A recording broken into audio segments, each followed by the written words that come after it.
Hey, everybody. So, yeah, here's what doesn't add up to me. Here's what doesn't really add up.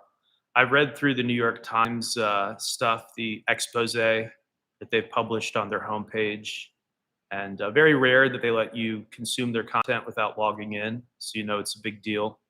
So, I've read through that stuff. I've read through the emails they've released, and House Republicans have now moved to release more than 20,000 Jeffrey Epstein related documents. So there's going to be a lot more in the days ahead.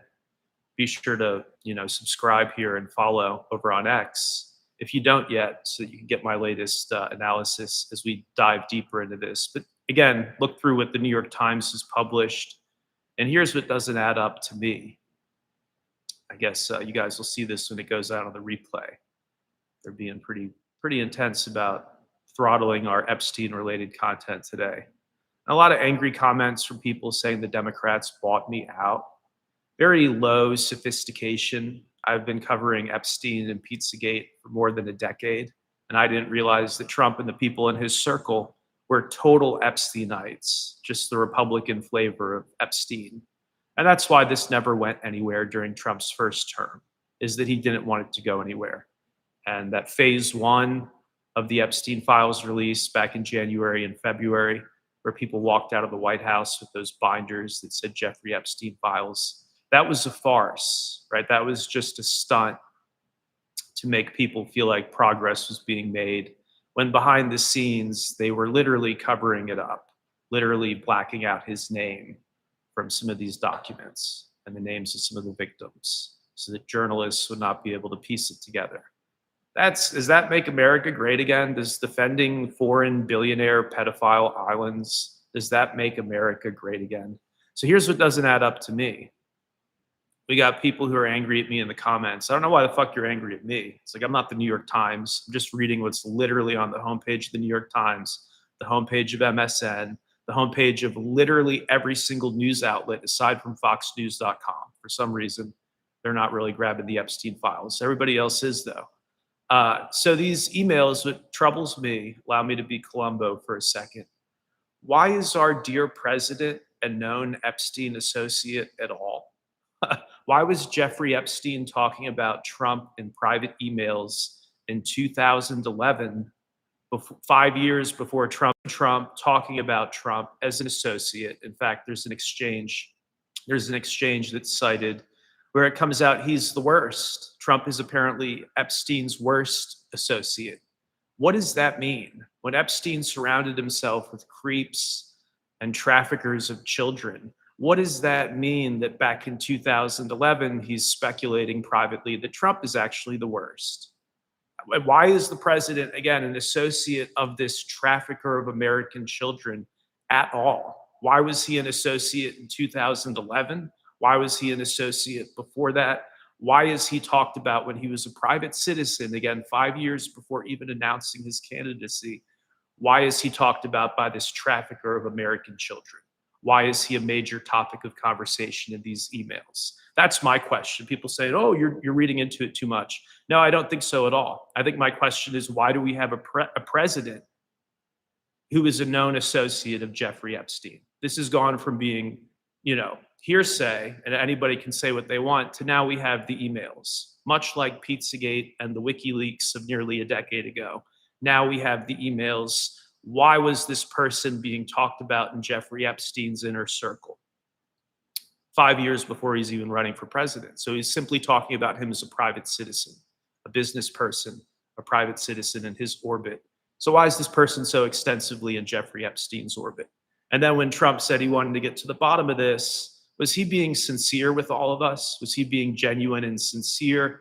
Or when people like Virginia Giuffre, when she started to talk to Trump-aligned lawyers and stuff, Trump-aligned attorneys and Trump-aligned journalists, was she literally putting herself in harm's way? Because then, of course, she got hit by a car and died shortly after. And she claimed she was not suicidal, and it was later characterized as a suicide because she was depressed about her injuries or something. Some people claim it was a suicide. But again, she said she wasn't suicidal. She was hit by a car. Incredible timing when she was just about to start her media tour to discuss her memoir, which discussed some of the associates that she knew of. Incredible timing there. Then she's whacked by a car, and that's the end of her. And again, these people thought that Trump wanted to help them, or at least people around Trump. Is that not the case now that we see that Trump was an Epstein associate as far back as 15 years ago? Was Trump not being sincere in his desire to bring down the deep state and these atrocious child traffickers, these blackmailers and child traffickers? Was he not being sincere in that intent? That's my question. And you can read the emails on the homepage of the New York Times yourself or any other website. Again, it seems like everybody's carrying this aside from Fox News. I never knew that Republicans would be the ones to do everything in their fucking power to slow down the disclosure of the thing I've been trying to cover for a decade. It's atrocious. It's disgusting. Truly disgusting. The party of limited government. Oh, you're a bunch of Epsteinites, though. That's tough.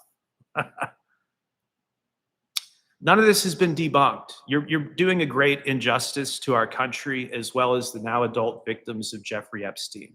None of this has been debunked. That's your cult speak. It really is a MAGA cult.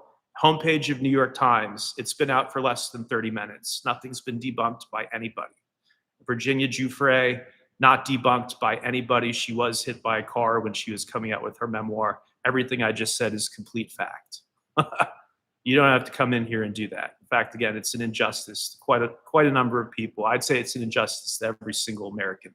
Why is our president a known Epstein associate going back 15 years? And the QAnon explanation, the low IQ, he was there to gather information. Oh, he was on a couch with one of the victims for hours, in the same house for hours. He was there to grab intelligence because he's a good guy. Well, then why didn't he bring down Epstein? He had 15 years to do it. How come we're here right now in almost 2026? How come he never exposed this stuff? How come he never brought him down when he had a decade and a half to do it? Now it's coming out in not the format that he would have preferred, but he had 15 years to do it. Why didn't he? He was privy to these conversations based on the emails. He was there some of the time. Why was an American president there at all? Why was he hanging out with an Israeli billionaire child trafficker? Those are my questions, and not a shred of this has been debunked. Again, hit refresh on New York Times or MSNBC, or again, any major media website other than Fox News. To see Republicans go, 100% for Team Epstein is one of the most bizarre and disgusting things I've ever seen.